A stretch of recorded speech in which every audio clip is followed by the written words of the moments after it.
जय हिंद साथियों, स्वागत है आप सभी का आपके अपने YouTube चैनल पर। दोस्तों, आज की इस वीडियो में मैं आपको कराऊंगा फिजिक्स के आगे क्वेश्चन। 50 तक हमने उस दिन इसको क्वेश्चन किए थे हिंदी मीडियम के। आज हम 50 से आगे इसके जो है क्वेश्चन करेंगे। आज भी हम 50 क्वेश्चन करेंगे दोस्तों, जो आपके ITBP या विभिन्न एग्जामों में पूछे जाते हैं। तो पहले आपने खुद से एग्जाम ये बनाना है क्वेश्चन, उसका आंसर देने की कोशिश करनी है और उसके बाद आपने मेरे आंसर के साथ टैली करना है दोस्तों। तो शुरू करता हूँ दोस्तों। पहला क्वेश्चन है आज का, यानी कि 51 नंबर। यदि वायु दाब मापी, यानी कि जिसको हम बैरोमीटर बोलते हैं, की रीडिंग अचानक तेजी से नीचे गिरती है तो यह किसका संकेत है? कि बैरोमीटर में अगर जो रीडिंग है वो एकदम नीचे गिर जाए तो ये किस चीज़ का संकेत होता है दोस्तों? तो ये होता है अत्यधिक तूफानी का। ठीक है दोस्तों, नेक्स्ट क्वेश्चन हमारा है 52। किसी टावर के शीर्ष यानी कि टॉप से समस्तरीय रूप से प्रक्षेपण किया गया कण जमीन पर उतनी दूरी पर गिरता है जो टावर के पाद यानी कि फुट से ऊंचाई के बराबर होता है। तो बताइए कि कण द्वारा तय किया गया पथ निम्न में से किसका भाग होगा? तो ये अपने क्वेश्चन बताना है दोस्तों। क्वेश्चन थोड़ा सा लेंथी है पर कोई बात नहीं। इसका जो आंसर होगा दोस्तों वो हो जाएगा बी ऑप्शन, यानी कि प्रलय, ऑप्शन नंबर 2। ठीक है दोस्तों, उसके बाद हम नेक्स्ट क्वेश्चन पे चलते हैं। माध्यम के तापमान में वृद्धि के साथ प्रकाश की गति, ये यहाँ प्रकाश से रिलेटेड है कि अगर माध्यम का जो तापमान है उसको हम इंक्रीज कर दें तो प्रकाश की गति के साथ क्या छेड़छानी होगी? तो देखो दोस्तों, माध्यम कोई भी हो, प्रकाश की गति पर कोई प्रभाव नहीं पड़ता। वो जो होता है आपका ध्वनि पे प्रभाव पड़ता है, तो वैसे ही रहेगी। 53 का आपका 3 ऑप्शन हो जाएगा। उसके बाद शीतकाल में हमें कपड़े गर्म रखते हैं, क्योंकि वे क्यों रखते हैं? तो इसका रीज़न आपने बताना है। तो अगर आपको ये नहीं भी पड़ा होगा तो अभी आप बता देंगे, क्योंकि वो जो शरीर की हीट होती है, जो उष्मा होती है बॉडी की, उसको बाहर जाने से रोक देते हैं। और इसका जो सही ऑप्शन है आपका ऑप्शन नंबर 4 हो जाएगा। नेक्स्ट क्वेश्चन है, रेफ्रिजरेटर जो आपका फ्रिज होता है घर में, शीतन किस प्रकार का होता है? तो इसका आंसर आपने देना है।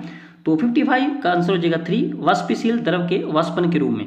ठीक है दोस्तों, अगर आप फ्रिज को खोलेंगे तो आपको दिखाई भी देगा। नेक्स्ट है, हम लघु तरंग के प्रसारण को दीर्घ तरंग की अपेक्षा अधिक अच्छी तरह से सुन सकते हैं। इसका आपने रीजन बताना है 56 क्वेश्चन का। तो ये हो जाएगा ऑप्शन नंबर 2, लघु तरंगों पर वायुमंडलीय विभव का कोई प्रभाव नहीं पड़ता है।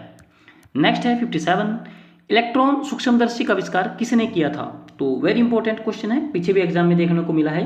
57 का सही जवाब हो जाएगा नोल और रुस्का। ये इलेक्ट्रॉन सूक्ष्मदर्शी का यहाँ पे बात कर रहा है दोस्तों। उसके बाद है, किसी कमरे के एक कोने में सेंट की खुली शीशी रख दी है। आपने जो है परफ्यूम की एक शीशी रख दी है किसी भी कोने में, खुशबू कमरे में सभी भागों में फैल जाती है। ऐसा किस कारण से होता है? इसका आपने रीजन बताना है। तो ये कह रहा है वाष्पीकरण, विसरण, ऊर्ध्वपातन, या उनमें से कोई नहीं या एक से ज़्यादा। तो इसका जो सही जवाब हो जाएगा 5 ऑप्शन हो जाएगा। ठीक है दोस्तों, उसके बाद है मेघाच्छन्न रात, यानी कि जो बादलों वाली रात होती है उसकी बात कर रहा है, की अपेक्षा निर्मल रात, निर्मल मीन्स नॉर्मल रात अधिक ठंडी होती है। इसका कारण क्या होता है? तो ये विकिरण होता है दोस्तों। अगर मेघ ज़्यादा है तो उस दिन विकिरण नहीं होगा, इस कारण वो जो है हीट प्रोड्यूस होगी, और जो निर्मल रात होगी, जो नॉर्मल रात होगी, वो ज़्यादा ठंडी हो जाएगी। उसके बाद है 59 के बाद हम आगे यहाँ इधर 60 पे। 60 नंबर क्वेश्चन का क्या है, द्रव तापमापी की अपेक्षा गर्म तापमापी अधिक संवेदन होता है। इसका रीजन आपने बताना है। तो 60 का जो सही जवाब हो जाएगा आपका 2 नंबर हो जाएगा, द्रव की अपेक्षा अधिक प्रसार करती है। ठीक है दोस्तों, गैस जो है ज़्यादा फैलती है, द्रव कम फैलता है दोस्तों। अगर आप एक कमरे में अगरबत्ती जला देंगे तो उसकी खुशबू जल्दी से सारे कमरे में फैल जाएगी। आपने पीछे इतर में या सेंट में ये बात पीछे अपने क्वेश्चन में देखी है। उसके बाद है, धूप के चश्मे के लिए किस कांच का प्रयोग किया जाता है? जो आपके धूप के चश्मे होते हैं उनके लिए किस कांच का यूज होता है? तो ये होता है क्रूक्स कांच। वेरी इंपॉर्टेंट क्वेश्चन है। नेक्स्ट है, जब वायु दाब मापी का पाठ्यांक सहसा गिर जाए तो यह किस बात का संकेत करता है या सूचक होता है? तो तूफान आने का, एकदम अगर ये पाठ्यांक नीचे गिर जाता है तो तूफान आने का संकेत करता है। बिजली का सुचालक है, सुचालक और कुचालक दो होते हैं दोस्तों। कुचालक होता है जिसमें से इलेक्ट्रिसिटी पास नहीं होती, इसमें से बिजली नहीं जाएगी, और सुचालक ऐसे में से करंट पास हो जाएगा। तो 63 का आपको सही जवाब हो जाएगा ग्रेफाइट। याद रखना है आपने, ग्रेफाइट इसका सही जवाब हो जाएगा ऑप्शन नंबर 4। इसमें से जो बिजली है, जो इलेक्ट्रिसिटी है, वो करंट पास हो जाता है। उसके बाद है, सूर्य की ऊष्मा पृथ्वी पर कैसे पहुंचती है? तो 64 का जो सही जवाब हो जाएगा दोस्तों वो हो जाएगा विकिरण। आपने याद रखना है, इसमें बड़ा कंफ्यूजन है कि चालन है या संवहन है, कुछ नहीं है। सूर्य क्या होता है, उसके पास किरण होती है, किरण होती है ना सूर्य के पास, सूर्य की किरण। तो किरण क्या कहते हैं, क्या लिया, वी लगा दिया, विकिरण बन गया, और इसका सही जवाब हो जाएगा विकिरण द्वारा। नेक्स्ट है, निम्न में से किस मामले में गतिज ऊर्जा का प्रयोग काम करने के लिए किया जा रहा है? आपको एग्जाम्पल दे रखे हैं। कुछ दूरी तय करने के लिए साइकिल के पैडल मारना, कुछ दूरी तय करने के लिए कार चलाना, पवन चक्की द्वारा गेहूं के दाने पीसना, झील में नौका का चलाना। तो इसमें आपने बताना है गतिज ऊर्जा के बारे में क्या है। तो यह है 3, क्योंकि पवन चक्की चल रही है और उससे क्या है, गेहूं के दाने पीसे जा रहे हैं, तो गतिज ऊर्जा का प्रयोग हो रहा और कोई काम भी हो रहा है दोस्तों। ठीक है, 3 पे आपने जाना है, 53 का 3 हो जाएगा। फर्स्ट वाले पे मत चला जाना, कभी साइकिल में पेडल मारना, लिखा दे इसको। उसके बाद है 66 क्वेश्चन, जब बस सहसा मुड़ती है तब बस में खड़ा व्यक्ति बाहर की ओर गिरता है, इसका क्या कारण है? ये आपने देखा भी होगा जिंदगी में अपनी कार्रवाई। तो इसका हो जाएगा उस पर भाग की आकर्षण होती है, गति में परिवर्तन होता है त्वरण में, तो इसका सही जवाब हो जाएगा 5। दाब बढ़ाने से बर्फ का गलनांक, अगर आप बर्फ के ऊपर दाब बढ़ा रहे तो उसके गलनांक पर क्या प्रभाव पड़ता है? तो उसका गलनांक जो हमेशा घटेगा, ये बात आपने याद रखनी है। उसके बाद है अनुदैर्घ्य तरंगे किस में से नहीं गुजर सकती। ठीक है दोस्तों, यहाँ पे दिया है। तो 68 का जो आ जाएगा वो निर्वात मतलब कि जहाँ हवा नहीं है उसमें से अनुदैर्घ्य तरंगे नहीं गुजर सकती। जैसे आपने देखा होगा कि अगर आप चांद पे जाते हैं तो आप वहाँ पे एक दूसरे व्यक्ति की आवाज़ नहीं सुन सकते, क्योंकि वहाँ निर्वात है, वहाँ पे वैक्यूम है। उसके बाद है स्थिर वैद्युत अवक्षेपित इलेक्ट्रोस्टैटिक प्रिसिपिटर का प्रयोग निम्न में से किसके लिए किया जाता है? तो 69 क्वेश्चन जो है इसका आंसर क्या हो जाएगा? वायु है, जल है, और इसके बाद 2 ऑप्शन और आपके हैं सौर या तापीय। तो 69 का जो सही जवाब हो जाएगा वो जाएगा आपका तापीय। नेक्स्ट क्वेश्चन है, जब बर्फ के 2 घनों क्यूब यानी कि बर्फ के टुकड़ों को एक दूसरे के ऊपर दबाया जाता है तो वे जुड़कर एक घन बन जाते हैं, तो ऐसा क्यों? इसका कारण इन्होंने पूछा है। तो इसका कारण है सहसंयोजन आकर्षण, सहसंयोजन बंधनों के बीच में हो जाता है और उनका गलनांक जो है वो क्या होता है, बढ़ जाता है। नेक्स्ट है, सूर्य के प्रकाश का कौन सा भाग सौर कुकर को गर्म करता है? तो 71 का जो सही जवाब हो जाएगा आपका अवरक्त। ठीक है जी दोस्तों, 3 नंबर ये आपको बताना था, अवरक्त आ जाएगा इसका सही जवाब। उसके बाद 72 नंबर क्वेश्चन, यदि किसी कण का वेग समय ग्राफ y बराबर mt+c को निरूपित करता है तो कण चल रहा है, कैसे वो कण गति कर रहा है? तो 72 का जो होगा एक समान वेग के साथ। उसके बाद है, निम्न में कौन सी घटना पहले हुई थी? ये आपने बताना है। एल्बर्ट आइंस्टीन ने सापेक्ष का सिद्धांत प्रस्तुत किया, या फिर मैक्स फ्ले ने क्वांटम सिद्धांत प्रस्तुत किया, गुलियल्मो मार्को ने प्रथम बेतार संकेत भेजे, या फिर राइट बंधु ने सफलपूर्वक विमान उड़ाया था? तो 73 का जो सही जवाब हो जाएगा वो आपका 3 ऑप्शन हो जाएगा मार्कोनी क्या है, जो रेडियो का आविष्कार जिसने किया था, ये सबसे पहले इनमें घटना हुई थी। उसके बाद 74, आकाश नीला दिखाई देने का क्या कारण है, कि हमें जो आकाश है वो ब्लू क्यों दिखाई देता है? तो इसका कारण है प्रकाश का प्रकीर्णन, ये काफी बार एग्जाम में पूछा गया है। 75 है, डायनमो किस प्रकार की ऊर्जा को रूपांतरण करने का एक साधन है? डायनमो। ठीक है दोस्तों, 75 का हो जाएगा यांत्रिक ऊर्जा को विद्युत ऊर्जा में कन्वर्ट करता है, ऑप्शन नंबर 2 आपका बिल्कुल सही हो जाएगा।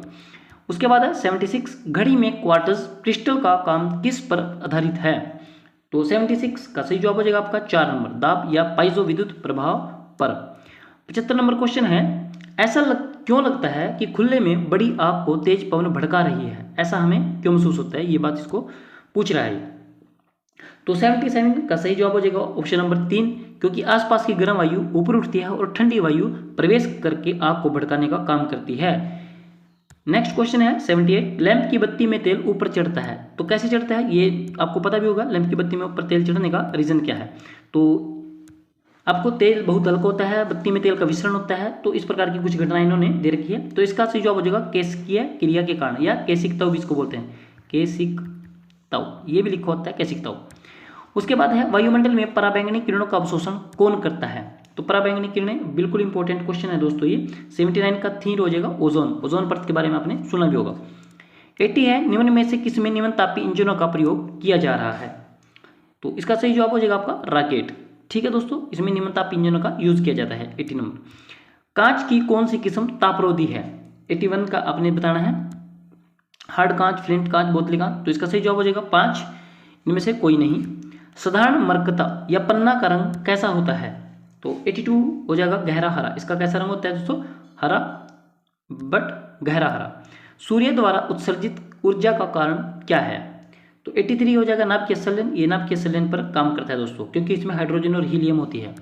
उसके बाद बिजली के बल्ब के फिलामेंटल के निर्माण के लिए टंगस्टन का प्रयोग किया जाता है, क्यों? ऐसा क्यों है? सबसे पहले तो याद रखना है आपने कि बिजली के बल्ब के फिलामेंट जो है वो टंगस्टन धातु का बना होता है, पर ऐसा क्यों होता है ये आप बात इसने आपसे पूछी है। तो 84 का जो हो जाएगा वो आपको हो जाएगा 5 नंबर, क्योंकि इसका जो गलनांक है वो अधिक होता है। यहाँ अगर अधिक होता है तो ये ऑप्शन हो जाता, नहीं तो इसका क्या हो जाएगा? इसका गलनांक उच्च होता है। दृश्यम स्पेक्ट्रम का तरंगदैर्घ्य कितना होता है? ये काफ़ी बार एग्जाम में पूछा गया है, 85 नंबर क्वेश्चन। और ये जो का त्यों आता है आपका, ये ऑप्शन नंबर 2 3900 एम्पियर से एंगस्ट्रॉम से 3600 एंगस्ट्रॉम। उसके बाद है प्रकाश का वेग सबसे पहले किसने नापा था? ये 86 नंबर क्वेश्चन का आपका रोगर। ठीक है दोस्तों, रोगर ने इसका जो प्रकाश का वेग सबसे पहले मापा था ऑप्शन के हिसाब से। किसी वाहन के गुजरने पर टीवी का अभिकर्षण रिफ्लेक्शन खराब हो जाता है, इसका कारण क्या होता है, क्यों होता है ऐसा, ये बात आपसे पूछ रहा है। तो स्पार्क प्लग विद्युत चुंबकीय विक्षोभ पैदा करती हैं। उसके बाद है 88 नंबर क्वेश्चन, मेसॉन कहाँ पाए जाते हैं? मेसॉन याद रखना है आपने। 88 का जो सही जवाब हो जाएगा वो हो जाएगा आपका लेजर बीम में मेसॉन पाए जाते हैं। उसके बाद है 89 नंबर क्वेश्चन, असमान वेग और एक समान त्वरण के साथ चल रही पिंड के लिए क्या इसमें से सही है? तो ये उपरोक्त में से कोई नहीं है, इसका ये आंसर हो जाएगा। उसके बाद है लैम्बर्ट नियम किससे संबंधित है? तो लैम्बर्ट नियम जो है दोस्तों वो आपका प्रदीप्ति से संबंधित है, लैम्बर्ट नियम प्रदीप्ति। उसके बाद है 91, निम्न में से कौन सा नियम इस कथन को वैध ठहराता है कि द्रव्य को न तो सृजन किया जाता है न ही विनाश किया जाता है? तो वेरी इंपॉर्टेंट क्वेश्चन है दोस्तों, इसको हो जाएगा द्रव्यमान संरक्षण नियम। इसके अनुसार न तो आप द्रव्य बना सकते हैं और न ही द्रव्य का विनाश करते हैं, उसको कन्वर्ट कर सकते हैं। डेसिबल इकाई का प्रयोग किसके लिए होता है? तो बिल्कुल कॉमन सा क्वेश्चन है, ध्वनि की तीव्रता मापने के लिए हम डेसिबल का, इसको डीबी लिखते हैं, डेसिबल का यूज किया जाता है। उसके बाद है निम्न में से कौन सा युग्म गलत है? गलत युग्म आपने छांटना है और बताना है। तो आइसोहाइट, दाब, तो ये सभी, आइसोथर्म तापमान ये भी गलत है इसका, आइसोहेल सूर्यताप, तो इसका क्या हो जाएगा, ऊपर में से एक से अधिक गलत है। आइसोनेफ शब्द समान डैश वाली रेखाओं का घोतक है, तो 94 को हो जाएगा मेघमयता। आइसोनेफ किसका संबंधित है? मेघमयता से। 95 है रेडियो तरंगों का परावर्तन करने वाली वायुमंडलीय परत को क्या कहा जाता है? तो 95 का आंसर हो जाएगा आपका आयन मंडल। रेडियो तरंगें कहाँ होती हैं? आयन मंडल में। वेरी इंपॉर्टेंट क्वेश्चन था। क्राइजोनिक किससे संबंधित है? 96 का जो सही जवाब है, निम्न तापमान से संबंधित विज्ञान को क्या बोलते हैं? क्राइजोनिक। उसके बाद है 97, द्रव्यमान ऊर्जा संबंध किसका निष्कर्ष है? तो ये सापेक्षता का सामान्य सिद्धांत इसको माना गया है। और द्रव्यमान ऊर्जा संरक्षण की बात करें तो उससे हो जाएगा कि द्रव्यमान करना तो बनाया जाता है, नहीं विनाश किया जा सकता है। तो ये 97 था। उसके बाद है 98 क्वेश्चन हमारा, यदि लघु समयांतरालों को सही मापने के लिए निम्न में से किसका प्रयोग किया जाता है? तो इसका पुल्सर जो है इसका यूज किया जाता है, बिल्कुल ही अति लघु मतलब कि बिल्कुल ही छोटे समयांतरालों को मापने के लिए। खतरे के सिग्नल प्राय जो है रेड कलर के होते हैं, ऐसा क्यों होता है?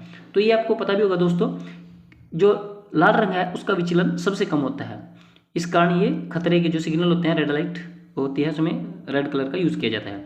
और आज का लास्ट क्वेश्चन है दोस्तों, एक साधारण सूक्ष्मदर्शी होता है, तो अधिक फोकस वाला तो लेंस, लंबे फोकस वाला, कम फोकस वाला, तो इसका सही जवाब हो जाएगा 5।